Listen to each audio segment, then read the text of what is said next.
મિત્રો સ્વાગત છે તમારું અમારી ન્યૂઝ ચેનલ સંધિ જાગૃતિમાં। હું છું જાહિદ સંધિ અને એક એવા લેજન્ડ વ્યક્તિ જેને કહેવાય કે અત્યાર સુધીમાં ઘણા બધા સાપ છે એ રેસ્ક્યુ કરી ચૂક્યા છે, ઘણા લોકોની જીવન બચાવી ચૂક્યા છે। ઘણા સાપોને જેને કહેવાય કે શહેરોમાં હોય, ગામમાં હોય, સિટીમાં હોય, પોતાના ઘરમાં કાંઈ પણ નીકળ્યા હોય તો તમે મારી પાછળ જોવો છો અશોકભાઈ અને તેમના પત્ની જે છે બંને જે છે સર્પને પકડે છે અને અનુભવની એમની જો વાત કરીએ તો ખૂબ જ મોટો અનુભવ છે અને ખૂબ જ સારું કાર્ય કરે છે।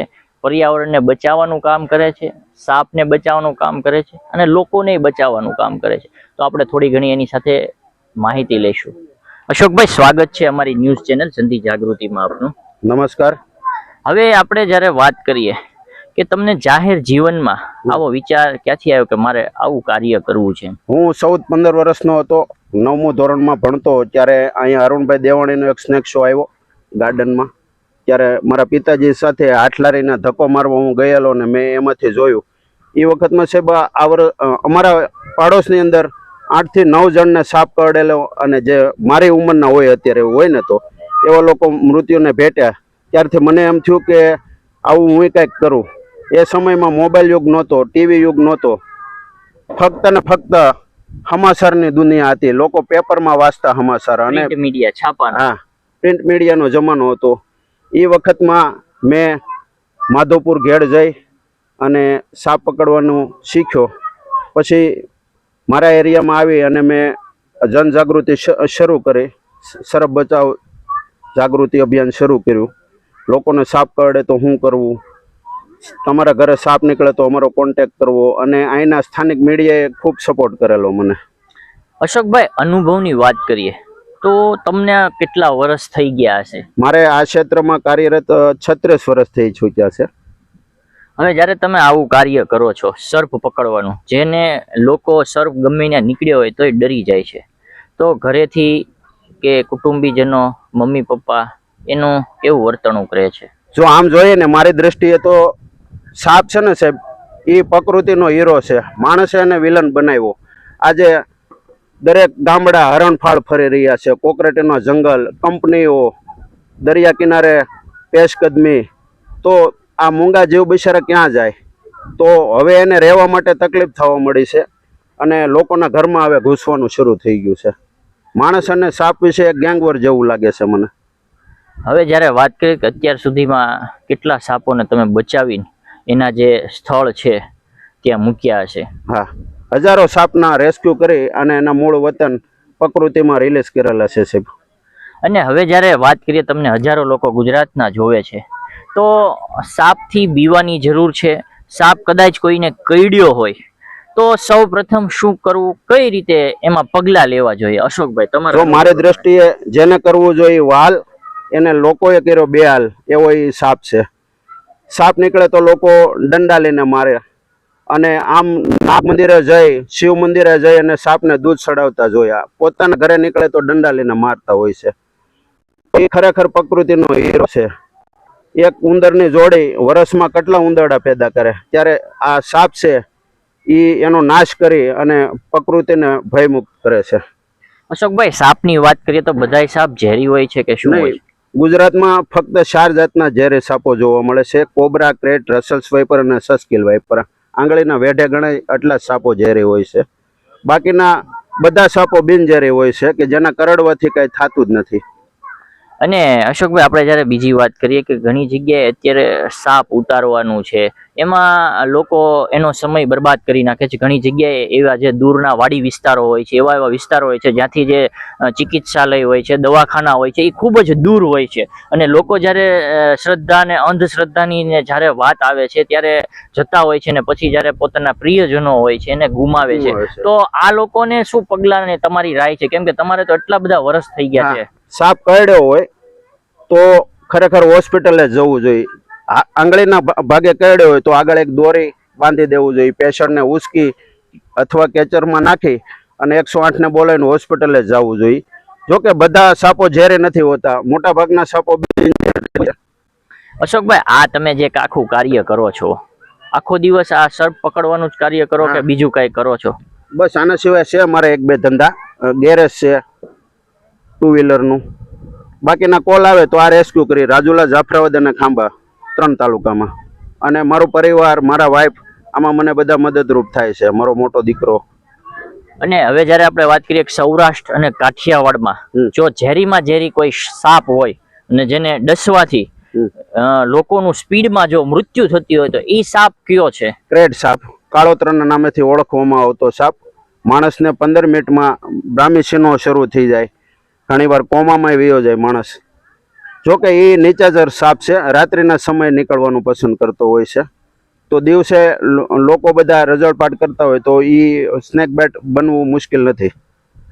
અશોકભાઈ, હવે જ્યારે આપણે વાત કરીએ કે તમારો અત્યારે તમે કેટલો કીધું 35-40 વર્ષનો અનુભવ છે, એમાં કોઈ એવો ખતરનાક સાપ કે રેસ્ક્યુમાં તમને આજ સુધી તમને આમ યાદ હોય એટલા બધા તમે સાપ પકડ્યા છે, એમાંથી તમને યાદ આવે કે ભાઈ પહેલો સાપ હતો એને આપણી યારે આમ એટલી ફાઇટિંગ થઈ કે જે પકડવામાં? વર્ષો પહેલા જ્યારે મારી શરૂઆત હતી ત્યારે રાજુલાના વડ ગામે એક કુવામાં અજગર ખાબકેલો.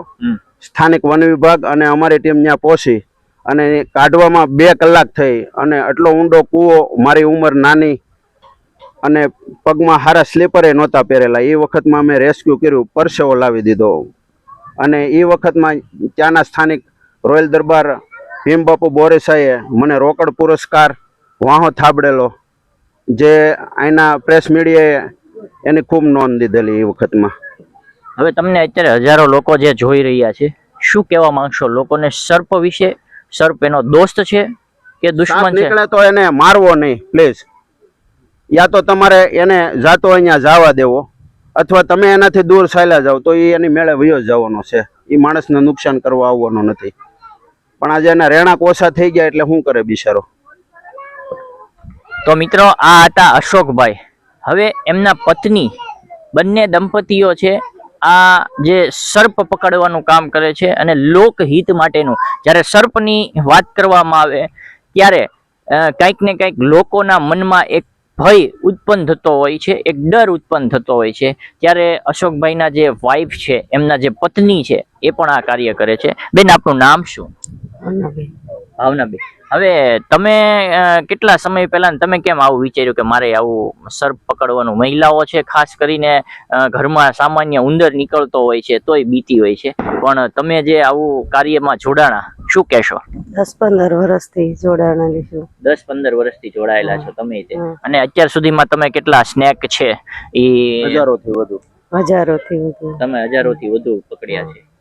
અને જ્યારે તમે કોઈ આ પકડવા જાઓ છો સર્પ, ત્યારે અનુભવ લોકો શું કહેતા હોય છે કે જ્યારે એક લેડીઝ છે આવું કામ કરતા હોય છે તો કેવો અનુભવ રહે છે?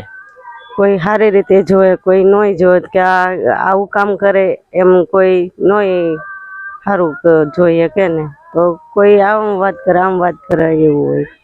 હવે તમે ખાસ કરીને સર્પ વિશે મહિલાઓને, જે મહિલાઓ છે એ ડરતી હોય છે, શું કહેવા માંગશો જેથી કરીને હજારો મહિલાઓ તમને જોવે છે કે ભાઈ સાપ નીકળ્યો હોય તો ઘણી મહિલાઓ ડરી જાય છે, શું કરવું જોઈએ એમાં?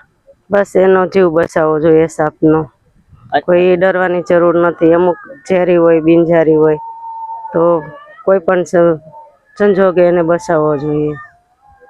તો મિત્રો, આ હતા અશોકભાઈ અને ભાવનાબેન, બંને દંપતીઓ, જે ખાસ અમે સ્ટોરી બનાવી છે રાજુલાની. અને અશોકભાઈ, વાત કરીએ તો તમે કેટલા કિલોમીટર સુધી આ રેસ્ક્યુ? રાજુલા, જાફરાબાદ, ખાંભા 3 તાલુકામાં અમારું રેસ્ક્યુ શરૂ હોય છે.